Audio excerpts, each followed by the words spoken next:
defined.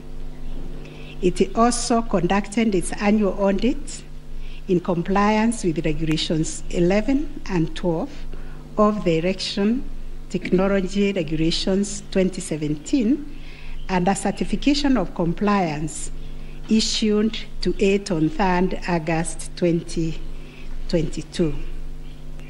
IEBC relied on sworn affidavits by Michael Koome, Moses Sunkuli, and Hussein Majan on 26th August 2022, which were to the effect that it published the interim report by KPMG on 8th June 2022 and embarked on remedial measures aimed at effecting the recommendations ahead of publication of the final report.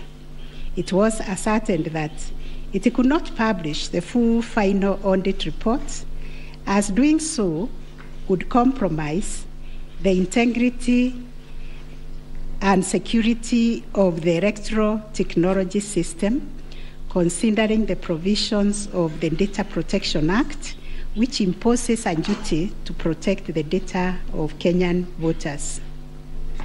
On the other hand, the first and second respondents urged that even if there was failure of technology, it did not vitiate the result of the presidential election.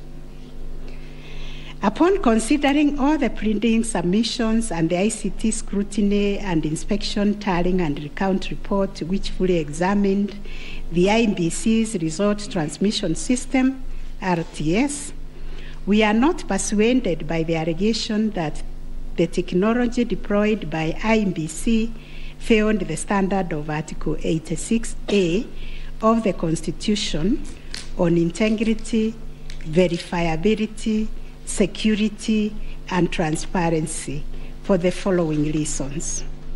1, whereas it is true that the KIMS kit failed in 235 polling stations, 86,889 voters were granted the right to vote manually, and the requisite forms 32A were duly filed. This happened successfully in Kibwezi West constituency and parts of Kakamega County. 2, while the audit report was released to the public 7 days before the 9th August election, the register of voters was used at the election without any apparent anomalies.